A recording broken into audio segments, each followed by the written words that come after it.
만드는 언론 여긴 국민 라디오.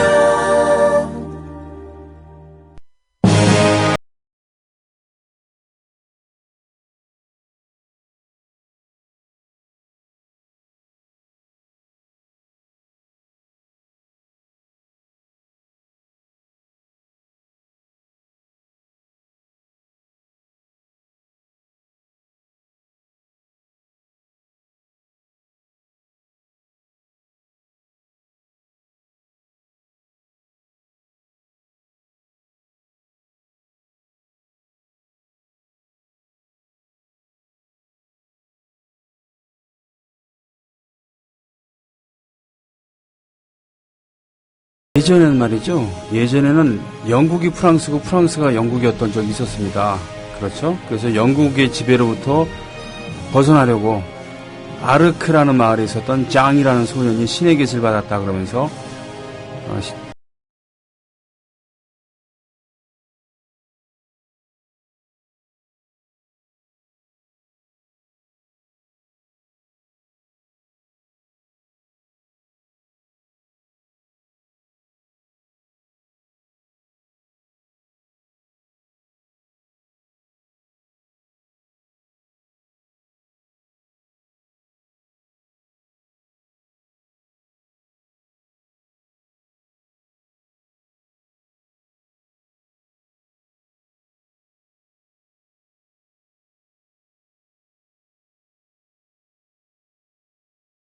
영어라면 에이징 코트입니다.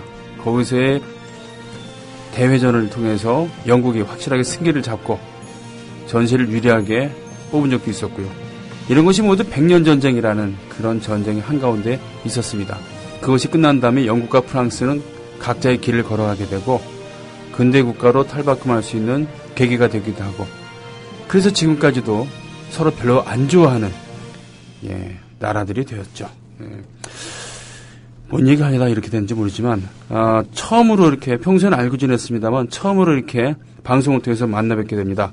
박한영의 라디오 백년전쟁 시그널을 다 들었어요. 자, 안녕하십니까? 네, 안녕하세요. 안녕하세요. 네, 지금 한 분이 더 오셨어요. 지금 뭐 다들 많이 아시겠죠? 뭐. 많이 아시겠지만 모르는 분을 위해서 박한영 선생께서는 지금 이 뭡니까? 역사학자로서, 그리고 학자라기엔 좀 민망하고. 그렇군요. 그러면 역사학 돕니까? 역사학 브로커인가요?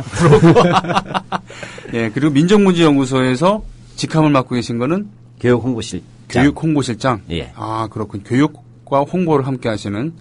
그리고 옆에 계신 분은 지금 소개를 시켜주시죠. 직접 소개 한번 해보시죠. 지난번 인사하셨으니까. 예, 인사드렸는데 저는 양평에 있는 몽양 여운형 생가기념관의 학예연구사 장원석입니다. 그렇군요. 반갑습니다. 예. 개인적으로는 작년인가요? 재작년인가요? 작년입니다. 작년이었습니까? 예. 그 떼약볕에서 같이 힘드셨죠? 행사를 했었습니다. 노래 부르러 갔었고. 자, 개인적으로는 이런 인연이 있었습니다. 방송을 통해서는 처음 뵙습니다. 지금 두 분께서 한 명의 인건비로 지금 이렇게 그걸 감수하시면서 오셨어요. 몰아주기 고스톱이라도 치셨습니까? 이따가 한번 쳐봐야지, 같이 둘이서. 자, 4명이 돼야지 광이라도 파는데. 이제 광팔도 없는, 그냥 독박. 그렇군요. 참 옳지 않습니다. 자, 오늘 어떤 얘기를 준비해 오셨습니까? 먼저 하시고 싶은 얘기가 좀 있다는 얘기를 들었습니다만. 좀 최근에 민족문제연구소와 관련됩니다만 연구소만이 아니고 네네. 한국의 역사 왜곡이라든지 대한민국 이른바 정통성 문제와 관련해서 중요한 두 개의 사건이 있었어요. 네. 먼저 하나는 뭐냐면 이번 KBS 사장 이사로 이인호라고 하는 분이 되었어요. 이인호. 예, 여성분인데 나이가 아주 많죠. 80에 가까운 사람일 거예요. 아이고, 참, 역시, 원로원이 다스리는 우리나라. 예. 근데 뭐냐면, 이번에 KBS 새 이사로 됐는데, 이 호선 규정에 따라서 이 KBS 이사장이 될 가능성이 매우 높다고 나왔죠. 네. 근데 정말 심각한 문제예요. 이게 또 하나의 인사 참극이에요. 문참극도 아니고 참극이에요, 또. 예, 참극의 연속이죠. 네. 이게 보면 이 이윤호라고 하는 분은 사실 제가 고려대학교 다닐 때, 학부 다닐 때도 교수로 있었어요. 그러다 서울대로 옮겨갔죠. 원래 알던 분이었습니까? 그 양반은 나 모르고. 그러니까요. 저는 알지만 강의는 안 들었어요. 그때는 한때 뭐 러시아 러시아사 하는 바람에 사람들이 뭔가 있나 보다 했던 사람인데 네. 예, 아무것도 없는 사람이에요. 예. 한마디로 이야기하면 이 양반 행적을 보면 민주정부와 독재 정권을 대다들면서 양지만 밟아온 인물이에요. 근데 네. 특히 뭐냐면 이제는 80 다 돼가지고 친일 독재 미화에 선봉에 서 있어요. 그래서 온갖 망언과 망발을 사실 일컫는 네. 뉴라이트와 수구의 열성 우전음만 본따딱 할 정도로 충격적인 도저히 역사학자 보기 어려운 그러한 발언들과 행동을 이어가고 있는 사람들이에요. 그 예를 하나 들어보자면 예. 뭐 이렇게 관심 있는 분은 몇 번 들으셨을 거예요. 그 왜 한국 현대사학회라고 있죠. 뉴라이트들이 만든 예, 거예요. 그렇습니다. 바로 그것이 기초가 되면서 사실 교과서 예, 모티가 그렇죠. 되지 않습니까? 네네. 만드는 이제 베이스 캠프죠. 네. 뉴라이트에. 여기에 그 원로로서 참가하고 있고 네. 그다음에 2007년에 그 광복절 대신에 건국절을 제정하자는 그 이제 이명박 대통령 때 네. 그 나와서 이제 하면서 건국 60주년 기념 사업 준비위원회 만들어졌잖아요. 네네. 그러면서 이들이 1945년 8월 15일 광복절 대신 네. 1948년 8월 15일을 새로 건국절로 만들자라고 네. 할 때 바로 그 공동준비위원장을 했어요. 그때 언론과 인터뷰에서 아주 기가 막힌 말을 했죠. 백번 김구에 대해서 어떻게 생각하냐고 물어봤어요, 기자가. 네. 그랬더니 대한민국 체제에 반대한 사람이라고 대답했어요. 그건 역사학자 아닌 건 분명하고 정신병자에 가깝다고 저는 생각합니다만. 자, 대한민국 체제에 반대한 사람 12글자죠. 네. 이것을 5글자로 줄이면 뭐가 될까요? 우리 장원석 씨. 잘 모르겠는데요. 네. 우리 반체제 인사. 그렇죠. 네. 네. 반체제 인물이라는 뜻이에요. 맞습니까? 네. 예. 역사 공부하신 분보다 역사 공부 안 하신 분이 어떻게 요건 저 센스거든요. 글자인데. 예, 이거 방송 센스이기 때문에 역사하는 사람. 6글자였네. 죄송합니다. 죄송합니다. 6글자만 맞췄을 텐데. 우리나라에서 네. 백범 김구가 어떤 사람이 물었을 때 대한민국 체제에 반대 인물로 대답하는 역사학자나 일반 국민이 있겠습니까? 없죠. 이인호는 바로 그렇게 정리가 되는 사람이에요. 놀라운 사람이죠. 그 다음에 우리 연구소하고도 악연이 있어요. 어떤요? 바로 백년전쟁. 예. 라디오 백년전쟁이 아니고 백년전쟁 예. 영화, 다큐멘터리 그렇죠. 영화. 네네. 이게 왜 작년초에 크게 반향을 일으켰지 않았습니까? 그렇죠. 예, 그래서 이승만과 박정희 행적에 대해서 다시 한번 보자고 했는데 이 방송이 나온 다음에 박근혜 씨가 대통령이 되었잖아요. 네. 그래서 작년 3월 달에 원로 조찬회의를 했었어요. 네. 오찬회의죠. 원로 초청 오찬회의인데 작년 3월에 사실 원로들을 초청했으면 얼마나 좀 중요하고 심각한 얘기나 격에 맞는 얘기가 나와야 되잖아요. 네. 근데 이 여성께서 이인호 씨가 하는 말이 100년 전쟁 보셨어요? 대통령 각하 이렇게 한 거예요. 다시 한 번요. 뭐라고요? 100년 전쟁 보셨습니까? 대통령 각하. 그 박근혜가 못 봤겠죠. 그 볼 틈이 어디 있겠어요. 그랬더니 이 100년 전쟁이 이승만 박정희 전 대통령 때의 일을 많이 왜곡했다. 네.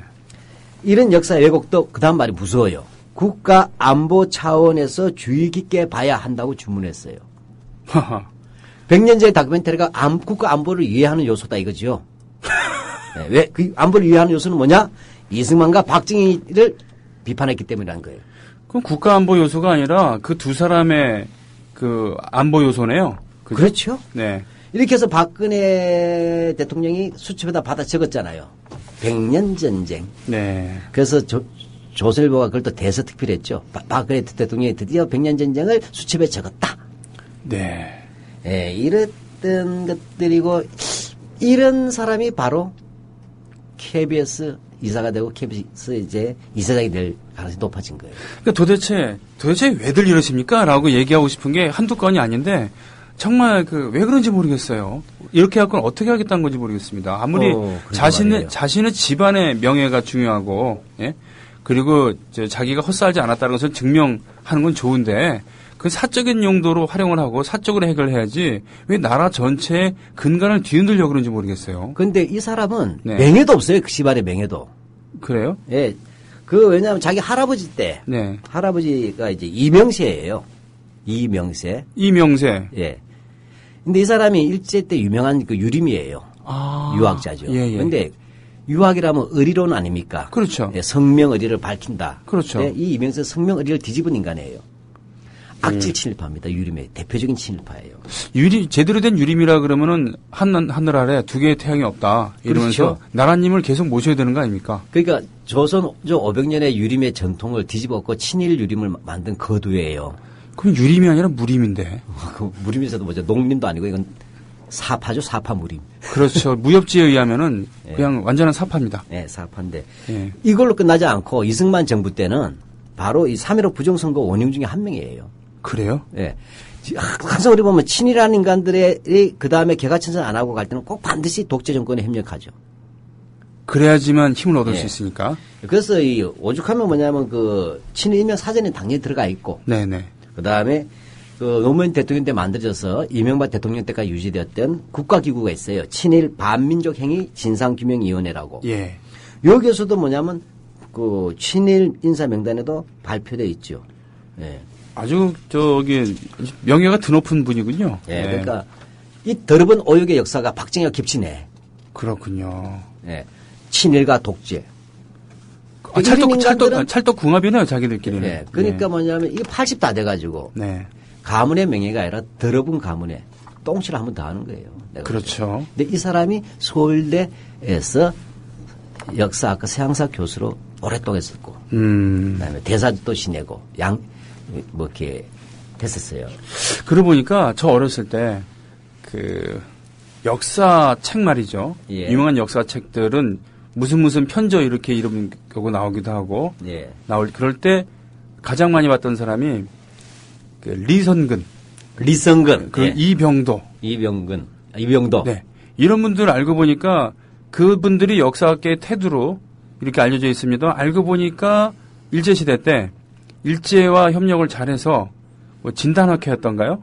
예. 예, 이런 거의 출신이거나 그 후에이거나 그래서 대표적인 식민사학을 설파했던 분들 아닙니까? 뭐 진단학계 자체는 친일로 볼 수는 없어요. 네네네.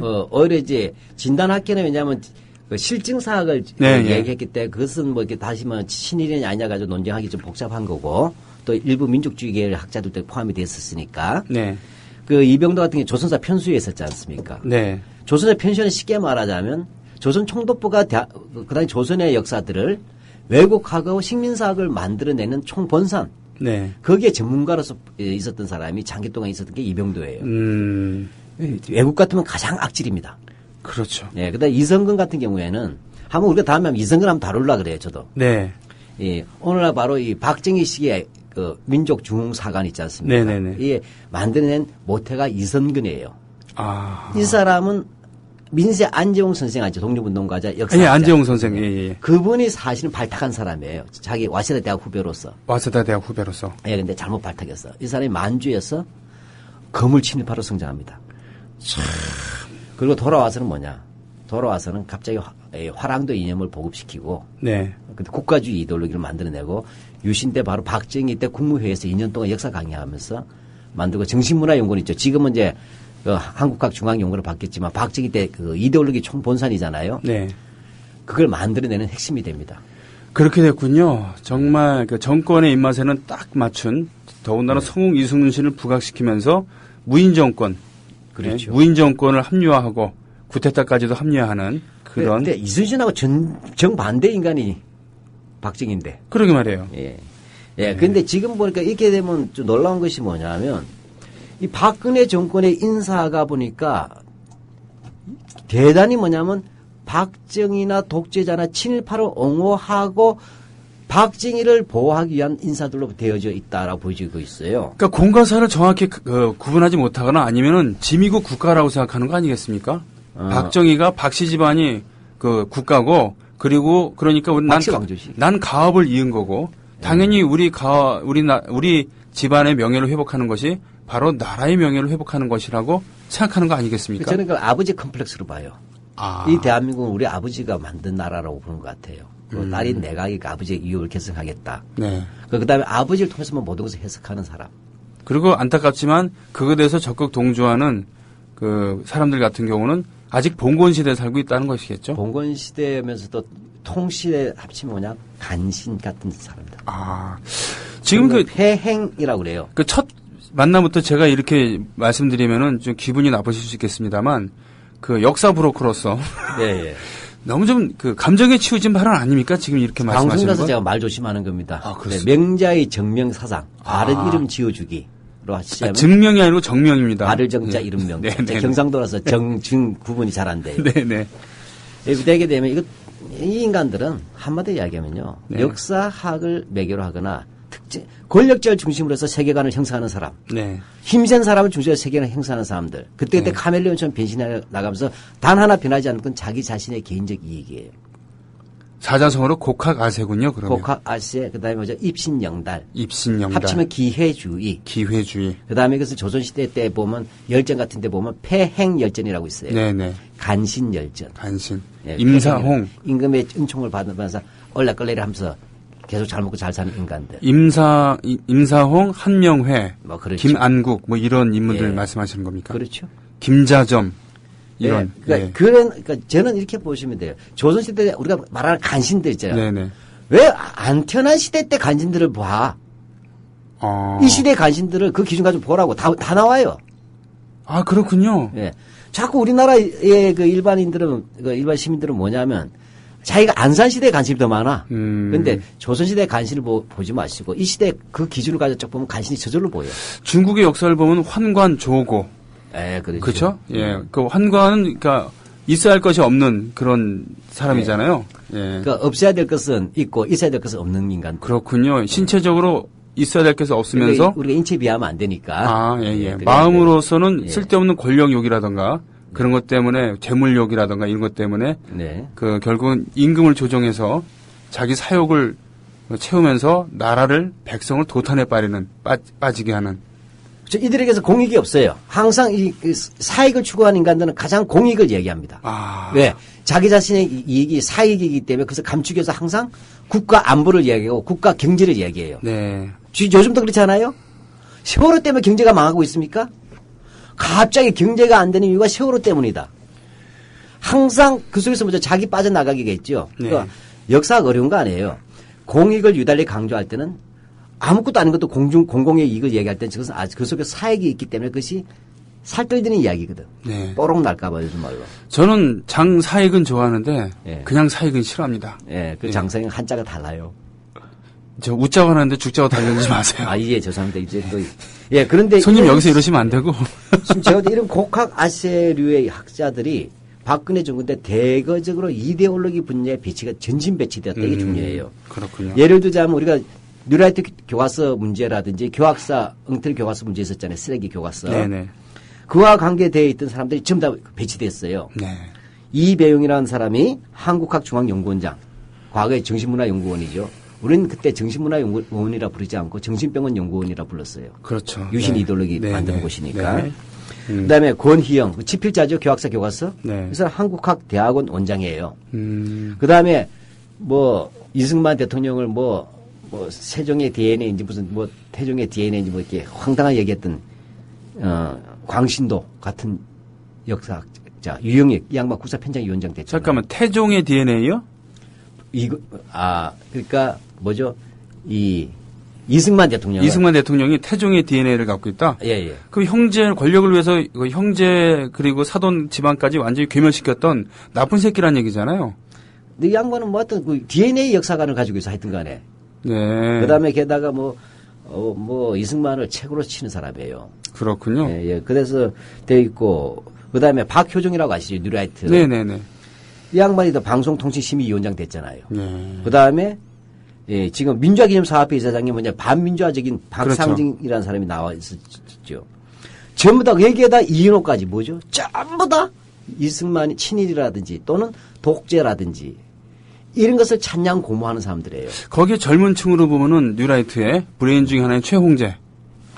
얘가 지금 그 민주운동 기념사업회 예. 그걸 지금 조정하고 있다면서요. 아 그래요? 그렇대요.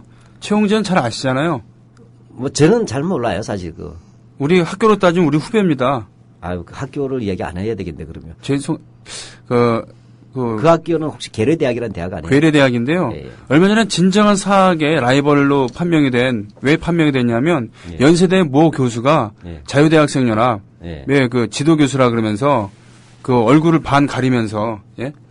그 망발을 했잖아요. 그 사람이 연세대 교수예요. 그래서 드디어 이 나라를 망치려고 하고 역사를 왜곡하려고 하는 망발 대열에 연세대 교수도 합류했으니까 드디어 진정한 사학의 라이벌이구나. 예, 뭐 근데 참, 우리가 이러면 안 되는 거고, 네, 한 명 더 계신데, 네. 예, 지금 언제 끼어들어야 될지 모르겠고, 아니면 날로 먹는다고 지금 좋아하시는 겁니까? 안 되죠. 오늘 여운형 선생에 대해서 원래 얘기하는 날인데, 그렇죠? 지금 뭐냐면, 지금, 어디 갔다 오셨죠? 상가집에 갔다. 네, 상가집에 갔다 오셔서 내가 아직 덜 풀리신 것 같아요. 그래요? 네. 예. 네, 곧 회복될 겁니다. 그럼 커피라도 한 잔 드릴까요? 네, 계속 하십시오. 네. 아니, 사실은 지금 박한영 선생과 했던 얘기들은 계속 곱씹어 가면서 구체적으로 밝혀야 되는 그런 얘기들입니다. 지금 우리는 그 선동을 하는 방송이 아니고 실증을 통해서 분석하기도 하고 그래야 되는 방송이기 때문에 계속 이 인물 하나하나, 이 사건 하나하나에 대해서 앞으로 계속 곱씹어가면서 얘기를 해야 되는 것이죠. 그렇기 때문에 지금 제가 말씀드린 것도 지금 이배용, 권희용, 유영희, 박효종, 박상정 네. 전부 다 보게 되면 친일 독재 미화라든지 이런 네. 쪽 관계되는 사람들 또 심지어 식민지 미화까지 하지 않습니까? 네, 네. 이 사람들과 이인호까지 포함됐어. 이들이 전부 다 이데올로기 분자로 나갔죠. 네. 이들의 첫 사업이 뭐겠습니까? 이번에 가을철부터 시작되는 한국사 교과서 국정화 프로젝트라는 부분이 있지 않습니까? 네. 이런 부분에서 이들이 다 직간접 연결될 수밖에 없는 사람들이에요. 그렇군요. 뭐냐 그러면 현행 교과서 시대조차 다 뜯어고치고 그저 교학서 교과서로 안 통과됐죠. 네.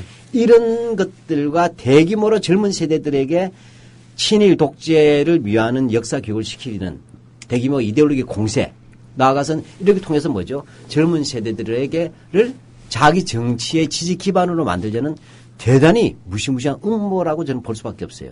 그러한 부분에서 우리가 굉장히 주목하고 이번 9월 이후로 주목하셔야 됩니다. 제대로 된 역사적 사실을 가지고 그걸 통해서 그 역사를 재구성하려는 게 아니라 자신이 보고 싶은 것만 추려갖고 그것을 통해서 역사라고 우기고 그걸 통해서 자기와 자기가 지지하는 세력을 합리화시키면서 그걸 심지어는 설파하려고 하는 그렇다 그러면은 보통 우리가 얘기하는 사이비 종교 집단이랑 다를 게 전혀 없군요. 예. 그렇게 해서 근데 자기네 걸림돌이 있어요. 계속 뭐죠? 딴지 거는 조직이 하나 있었어요. 이 역사 왜곡에 대해서. 네. 바로 민족문제연구소가 참 웃겨요. 지금 대한민국의 박근혜 정권이 지금 싸워야 되는 게 민족문제연구소는 일개 별 볼 일 없는 시민단체인데 우리가 네.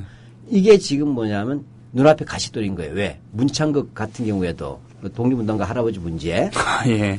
뿐만 아니라 근데 100년 전쟁에서 이승만 다루고 박정희 다뤘죠. 친일매 사전 나오면서 조중동 다 다루잖아요. 네. 그래서 여기에 대해서 지금 뭐냐면 보이지 않는 엄청난 권력적 압력이 있어요. 네. 그래서 이번에 혹시 보도가 잘 안 나온 것 같은데 네. 민족문제연구소가 제작한 100년 전쟁이 명예훼손으로 형사 소송이 걸렸잖아요. 예.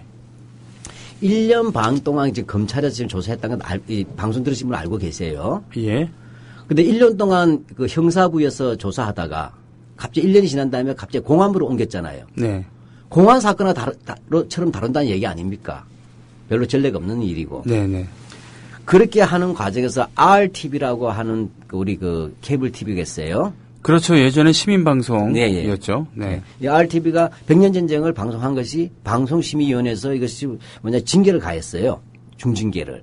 그래요. 예. 그래서 RTV가 여기에 대해서 행정심판 청구 소송을 냈습니다. 네. 그런데 8월 28일 날 며칠 전이죠. 서울행정법원 행정14부 이 부장판사가 차행전이에요. 네. 예, 이제는 이름도 기억해야 될 것 같아요. 행정법원에서 판결을 한 행전. 네. 예.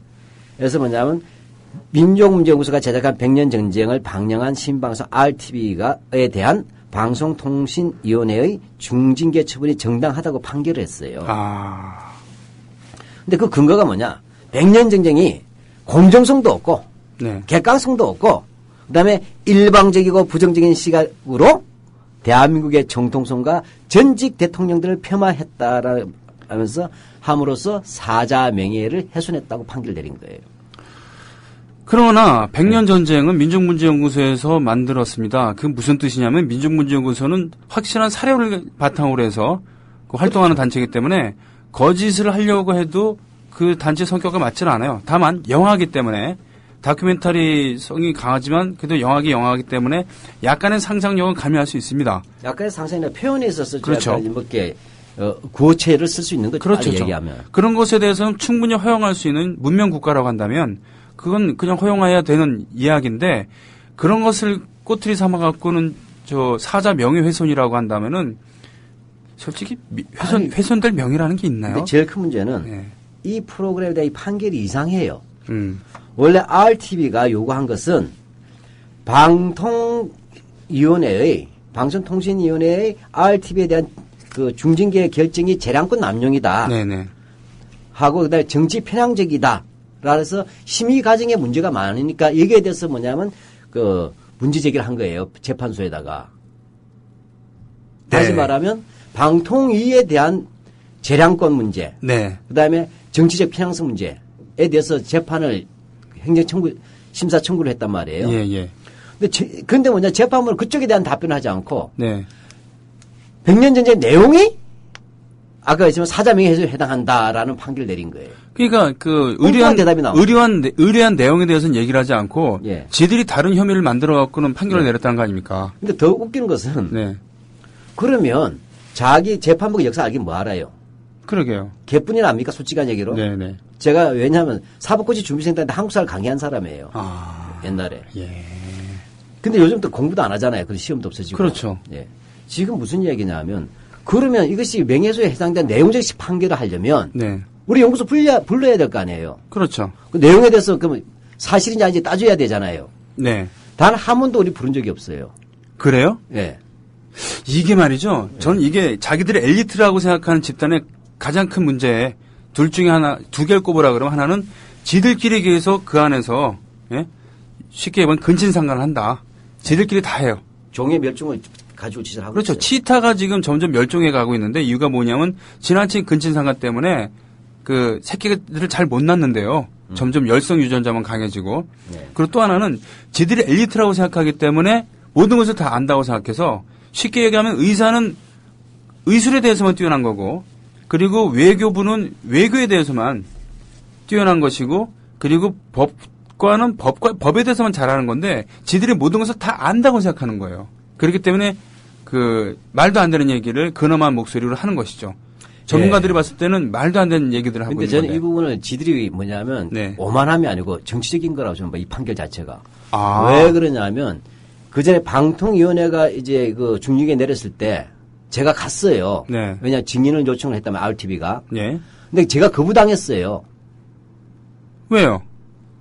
뭐 내가 뭐냐면 인격적으로 문제가 많은 사람에서 안 된다는 거예요. 이유 중에 하나가. 그걸 지들이 어떻게 하는데? 그걸 왜 지들이 판단해? 방송파트 제가 아주 인격적으로 형편이 없더라는 겁니다. 아, 그걸 왜 지들이 판단해? 그건 뭐냐면 아예 저 같은 사람 전문가 부르지 않겠다는 거 아니에요. 예. 사실 놓고 이야기를 하게 되면 자기들이 밀리지 않습니까? 네네. 이번 판결도 응당하게 원하는 의뢰의 내용에 대해서 판결하지 않고 뜻밖에도 백년전쟁이 그 사자명예 훼손이라고 네네. 이렇게 딱 잘라버렸잖아요. 모든 내부 고발자한테 예. 뒤집어 씌우는 게 그거예요. 그 사람 원래 문제 많았어. 예. 그러면서 그거 뭐냐면요. 우리 문희정 아나운서가 주고 가셨는데 예. 예, 고정 게스트에게도 주는 겁니다. 우리 그 예. 뉴스케이 100회 특집을 맞아서 100회를 맞아서 조합원들이 17반 돈을 모아서 예. 선물 준 거예요. 17반 돈을 모았다 그 말에 가슴에 못을 박습니다. 선물이라기보다. 그 열심히 방송 앞으로 하시면 돼요. 아 그렇습니다. 예. 예. 보답할 길이 그래도 있군요. 예, 용량이 꽤 되는 USB이고요. 예. 거기 예뻐요. 뉴스케이 로고도 장원 있고. 선생님 너무 흐뭇하게 바라보시네. 그 스마트폰에도 연결할 수 있고 예, 물론 잘 PC에도 이렇게 되고 네. 지금 그 장 선생께서 날로 먹는 것을 흐뭇하게 보고 있는데 그것을 두고 볼 수 없으니까 음악 하나 듣고 예. 그 전율을 다듬고 다음 얘기로 넘어가는 걸로 이렇게 예. 제가 정리할게요. 예, 제가 좀 흥분해버렸어요. 예? 흥분해버렸어요. 아니 뭐 그럴 수도 있습니다. 뭐 그런 거 뭐 용인할 수 있는 수준이고요. 음악을 듣습니다. 잠깐만요. 이게 라우드니스라고 하는 일본 밴드고요. 우리 손병현 나란히 가자는 데서는 음악에 대해서는 국적을 가리지 않습니다. 예. 왜 예선 국적이 없어요? 그렇죠. 예. 히틀러가 독재자는 가립니다. 그렇죠. 예. 예. 히틀러. 그러면서 뒷구멍으로는 동백아가씨 청와대로 불러갖고는 이미자 노래 부르고 또 술 먹고서는 옛날에 일본演歌 부르고 그러고 놀았어요. 그러니까 외색가요 척결한다면서 자기는 외색가요로 공수해서 청와대에서 보고 듣고. 그렇죠? 예. 자, 우리는 그렇지 않습니다. 자, 뭐 그래도 못할 한마디가 있다고 하셨습니다. 예.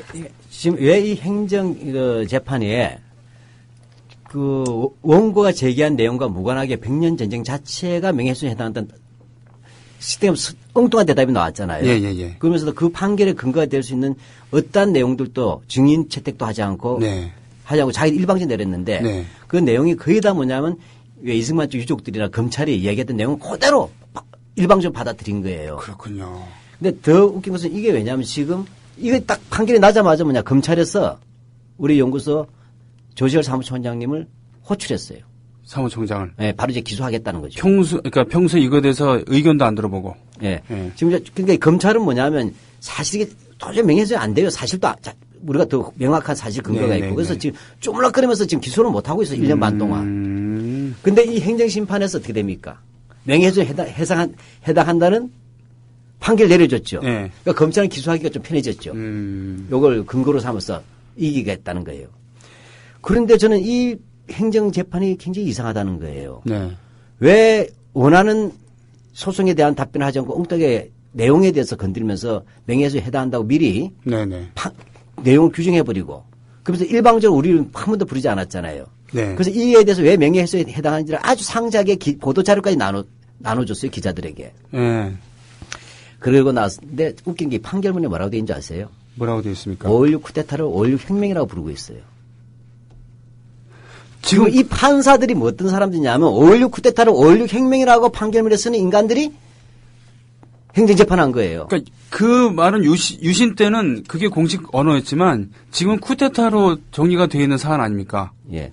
이 재판부 자체가 뭐냐면 위헌 대상이에요. 헌법 파괴 대상들이에요. 이 시대착오적인 이 사람들이 이때 엉터리 판결 내려가지고 이거를 받아서 검찰이 토수해주면 검찰이 이걸 근거로 해서 기소할 거 아니에요. 지금 국정교과서에 지금 현재 또는 네. 방송에서 5.16 쿠데타를 5.16 혁명으로 표현하면은 그 범죄 행위 아니까 잘못된 용어 선택 아닙니까? 잘못된 용어 선택을 넘어서서 대한민국 체제를 부정하는 거죠. 그렇죠. 예, 헌정 질서를 그럼 무너뜨리는 마치 것인데. 그 12.12 군사반란을 12.12 혁명이라 부르고 그렇죠. 광주 민주항쟁을 광주 폭동이라고 얘기하는 것만큼은 엄청난 사실의 전도 아닙니까? 바로 그런 식의 인식을 가진 재판부가 내린 판결이라는 것이 저는 이 판결의 본질이고 그러한 근거를 가지고 검찰이 기소를 한 것이 그다음 칼날이 민족문제연구소에 겨누어지는 것이 이번입니다. 이렇게 하면서 연구소에 손과 발을 묶어버리고 목을 잘라내려는 거죠. 자, 요 얘기는 우리가 두고두고 사태의 예. 추이를 지켜보면서 너무 이제 또 흥분했습니다. 예, 지금 잘 보세요.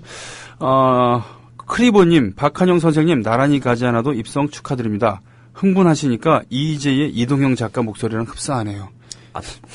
들어본 적이 없어서 모르겠습니다. 이희재라는 프로그램은 이 작가, 뭐 이 박사, 이 작가, 이희재라고 있는데 목소리랑 흡사하다고 하셨습니다. 예. 다루도록 노력하겠습니다.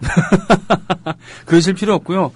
박한영 실장님께서 더 나이가 많기 때문에 그래요? 반대로 하면은 흥분하니까 이동영 작가 목소리가 박한영 실장님이랑 비슷하군요. 이렇게 얘기해도 되는 거니까 괜찮습니다. 예. 이제 드디어 이제 여운형 선체로 넘어가야 되겠네요. 네, 뭐 시간 별로 남지는 않았습니다만. 워낙 근데 긴급한 사안이다 보니까. 네네네. 자, 오늘 얘기를 해주시죠. 여운형. 저는 여운형 선생에 대해서 잘은 모르지만 언뜻 공부하면 공부를 할수록 알면 알수록 정말 위대한 분이었다라는 생각을 합니다만 어떤 얘기를 오늘 해주시겠습니까? 예, 제가 지지난주인가요? 2주 전인가요? 2주 전이죠. 예, 2주 전 그 문희정 아나운서 네. 하고 박한영 실장님과 같이 했을 때는 이제 팟캐스트 처음 나와가지고 네. 한 20분 정도 지나가지고 분위기를 적응했는데 예. 2주 쉬었다가 이 손병희 아나운서님하고 같이 하니까 저 아나운서 아니에요. 예. 그럼 뭐라고 해야 됩니까? 진행자입니다, 그냥. 진행자. 네네. 예. 조합원이죠, 조합원. 손병희 조합원. 네. 손병희 조합원님. 네. 이 팟캐스트에 안 어울리는 용어를 자꾸 써서 죄송한데 괜찮아요. 아직 이 적응이 잘 안 돼가지고 그렇긴 한데요. 예, 여운형 선생은 제가 기념관에 있으면서 일반인들한테 소개를 할 때 이렇게 소개를 합니다. 우리 민족의 독립과 통일을 위해서 일생을 바친 위대한 민족 지도자다. 게다가 예. 체육 지도자이기도 하셨고. 예, 그렇죠. 그렇죠. 체육인이기도 했습니다. 예. 예, 그런 부분에서는 체육이라든지 언론이라든지 교육 언론인이기도 부분에서 했었고. 네. 우리의 독립운동을 했던 분들이 가지지 못했던 그런 현대적인 정치인의 모습을, 면모를 가진 그런 분이 아닌가. 조선중앙일보인가요? 거기에 그 사장도 하셨잖아요. 예, 그렇습니다. 예. 그리고 그 조선체육회를 이끌기도 하셨고. 예. 제가 이제 여운형 선생의 그 이렇게 현대적인 정치인의 면모를 얘기를 할 때 예를 드는 게 하나가 있습니다. 조선중앙일보 사장 시절에 현대철봉운동법이라는 책자에 우통을 벗고 상반신을 노출한 그런 사진이 있습니다. 저도 한번 봤어요. 예. 지금 우리가 무슨 그 책이 있어요. 예. 손병희 아나운서님의 또 아나운서라고 그러네. 손병희 아나운서님의 지금 저 디스하는 거죠, 지금? 예. 지금 거의 비슷한데 그 시절에 이제 조선중앙일보 사장 시절에 우통을 벗고 나왔다 하는 건 지금으로 치면은 쉽게 생각하면은 조선일보, 동아일보 사장이 우통 벗고 그러니까 우통 벗고 스포츠 신문에 스포츠 동아에 스포츠 동아의 모델로 나온 거라고 비교를 할 수 있습니다. 젖가슴 갑바 딱 내면서 얼핏 생각하면 요즘으로 따지면 식스팩을 자랑하면서 그렇죠. 그런데 한 번 더 생각을 해보면 그거하고 비교가 안 되는 겁니다. 왜냐? 지금의 조선 동아일보 사장하고 당시 일제 말에 우리 민족지인 조선중앙일보 사장하고 위치라는 게 비교가 안 되죠. 왜냐하면은 일제시대 때는 친일파가 되어가지고 그때는 고등고시를 패스해서 친일 판검사가 되거나 총독부 관료가 되지 않는 한 우리 민족으로서 조선 사람으로서 가장 올라갈 수 있는 높은 지위가 어떻게 보면은 언론사 사장이란 말이에요. 네네네. 그런 언론사 사장의 지위에 있으면서 조선의 체육 보급을 위해서 과감하게 우통을 벗고 식스팩을 보여줬다 하는 것은 우리 민족이 이 따라가기 힘든 그런 시대를 앞서간 그런 현대적인 정치인이 아니었나 이런 생각을 제가 해봅니다. 청년들에게 인기가 좋았잖아요. 예. 그래서 제가 봤을 땐 그분은 원칙을 견지하면서도 유연함이 넘쳤던. 그러니까 한 사람의 정치인으로서 뛰어났던 겁니다. 그리고 체육에 대해서도 조예가 깊고 말이죠. 언론에 대해서도 감각을 언론 운동을 할 수 있었던 아주 다재다능하고 신체 건강하고 원칙에 충실하면서 지조가 있으면서도 유연성이 넘치는 아주 훌륭한 이분이 암살당하지 않고 자기의 뜻을 폈으면은 얼마나 좋았을까라는 생각을 참 두고두고 하게 되는 그런 분이죠. 그래서 제가 지난번에도 우리가 얘기했지만 해방 공간에서의 그 행적 자체가 결과적으로는 민족과 국가를 위해서지만 이제 결국 자기 죽음으로 가지 않았습니까? 그래서 지난번에 한번 얘기했지만 시간이 오래됐으니까 이 해방과서 우리가 흔히 말하는 일제 말기에 조직하셨던 건국 동맹이 있었지 않았습니까? 그러다 해방 직후에 바로 발빠르게 가장 먼저 만들어진 그 건국준비위원회, 그다음에 인민위원회와 인민공화국 이 시절의 얘기를 간단하게 한번 정리를 좀 해주시면서 얘기를 좀 풀어보죠. 그러니까 여운형 선생이 어떻게 해서 8월 15일 해방이 되자마자 다른 사람들은 이 해방이 되는 걸 갖다가 꿈도 꾸지 못하는 그런 시기에 8월 15일 해방이 되자마자 총독부로부터 치안권을 이양을 받고 또 그날 당일로 건국준비위원회를 조직을 할 수 있었는가 생각을 해보면은 여운형 선생은 그 이전에 일제 말에 이미 그런 준비를 하고 있었다. 이런 걸 볼 수 있습니다. 그러니까 밤이 깊을수록 새벽을 준비하는 거죠. 그렇죠. 그러니까 여운형 선생이 일제 말에 국내에서 활동을 갖다가 간략하게 정리를 해보면 여운형 선생이 중국에서 독립운동을 하다가 1929년에 일본 경찰에 체포되어서 국내로 압송된 다음에 서대문 형무소로 거쳐서 대전 형무소에서 복역을 합니다. 그래서 32년도에 출감을 해서 33년도에 아까 말씀드린 조선중앙일보 사장을 지냅니다. 이 조선중앙일보 사장 시절에 체육, 언론, 여러 가지 많은 이제 업적을 또 남기지만은 36년도에 우리가 잘 알고 있는 송기정 선수 일장기 말소 사건으로 조선중앙일보가 자진 폐간되고 그다음에 여운형 선생이 이 사장직에서 이제 물러나게 됩니다. 우리가 여기서 흔히 동아일보 일장기 말소만 얘기하면 안 되고 사실은 조선중앙일보가 제일 먼저 일장기 말소를 합니다.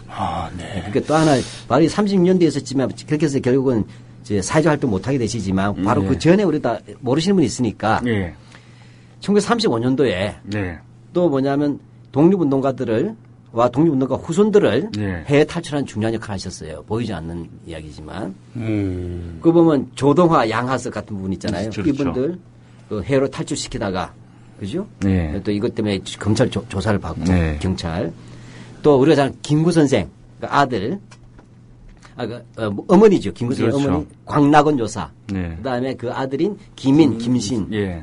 그 상해 탈출 도와주지 않습니까? 예. 예, 이런 것들도 사실은 뭐 저, 기억할 만하죠. 예, 그렇죠. 김구 모친이 광락원 여사하고 그 김구 선생의 아들들 이렇게 그 중국으로 탈출시키는 것이 이 총독부에 걸립니다. 그럼요. 예, 걸리는데 여운형 선생이 뭐라 그러냐면 광락원 여사나 아들 김인은 독립운동가가 아니지 않느냐. 내가 독립운동가 김구를 빼돌린 것도 아니고 그 어머니와 아들 인륜을 저버릴 수 없는 그렇군요. 그렇게 이렇게 얘기를 해서 차마 총독부에서도 그걸 말을 못했다고 하는 얘기도 있습니다. 사실 공식적으로 그 구속 사유가 안 돼요. 그렇죠. 예. 그런 거 보면은 지금 대한민국 정부가 더 지독한 것 같아. 잔인한. 예. 그래요. 네. 계속 말씀해 예. 주세요. 두 분. 그 이후에는 이제 이 여운형 선생이 이게 합법적인 이런 활동을 하기가 좀 힘들어집니다.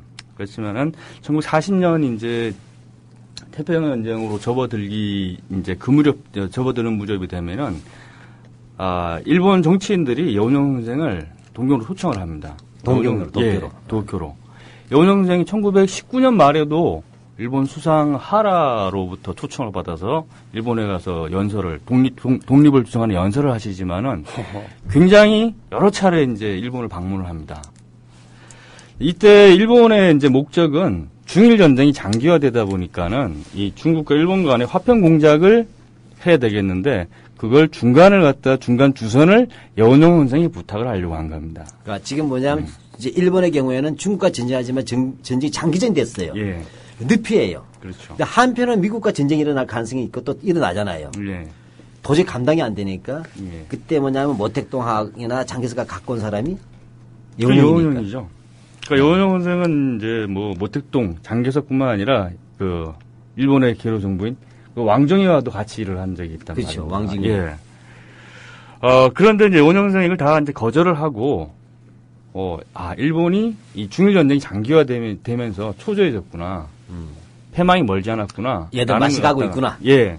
그러니까 여운형 선생은 그 회고록 같은 데 의하면은 중일 전쟁이 발발한 그 시점이 되면은 일본은 패망이 할 수밖에 없다. 왜냐? 중일 전쟁은 장기화될 것이고 장기화되면은 이것은 미국, 영국과 유럽과의 전쟁이 될 것이다. 그렇게 되면 일본은 패망을 하게 될 것이고 그 시점이 바로 조선이 독립할 수 있는 좋은 호기가 될 것이다라고 이제 판단을 하는 겁니다.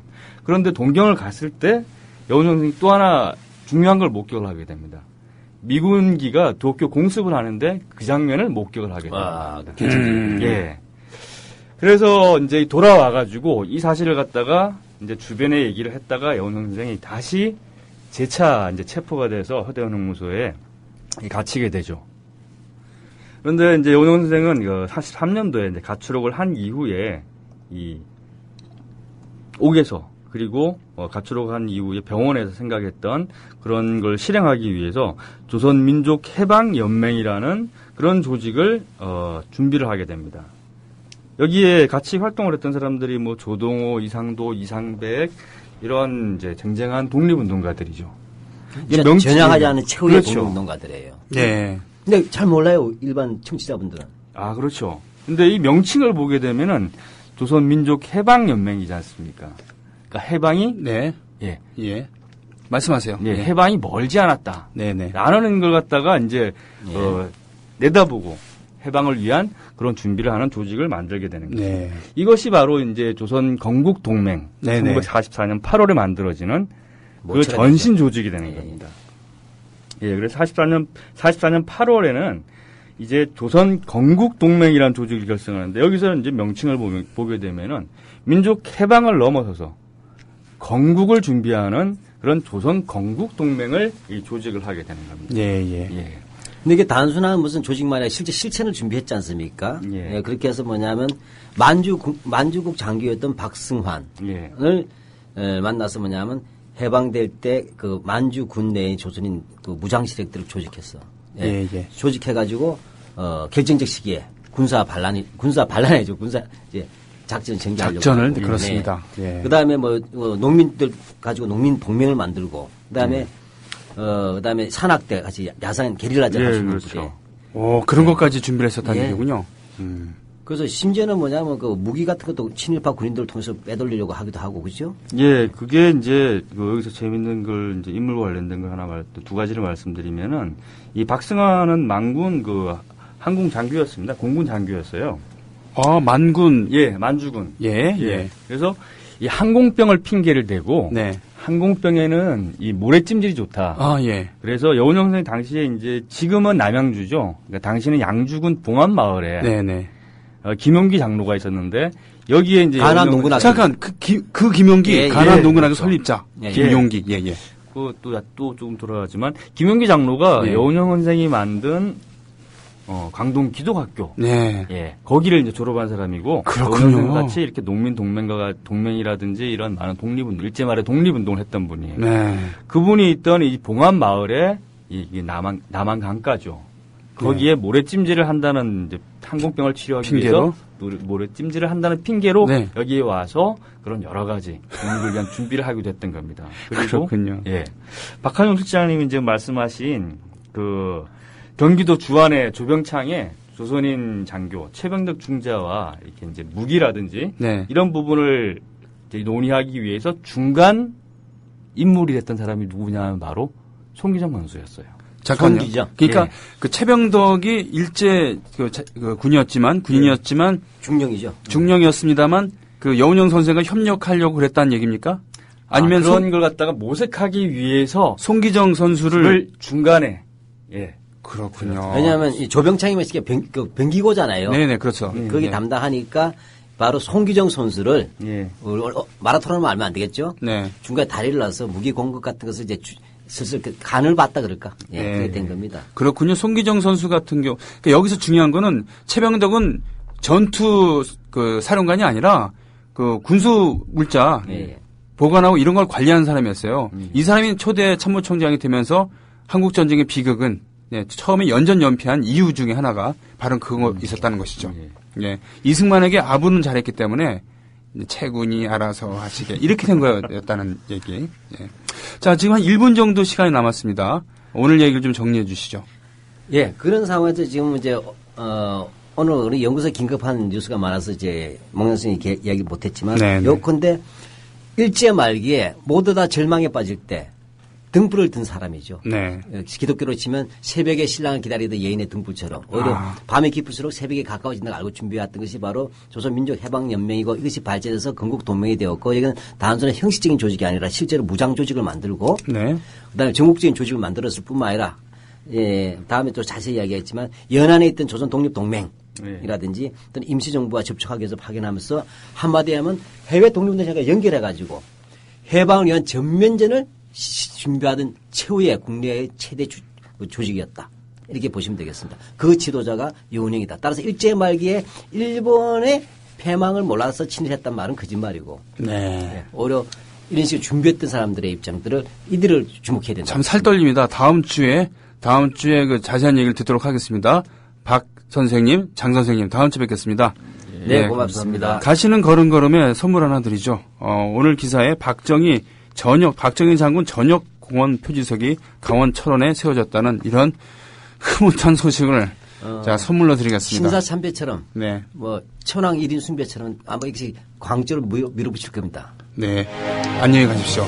박한용의 좋겠네요. 라디오 100년 전쟁 시간을 들으면서 다음 주에 기약하겠습니다. 고맙습니다.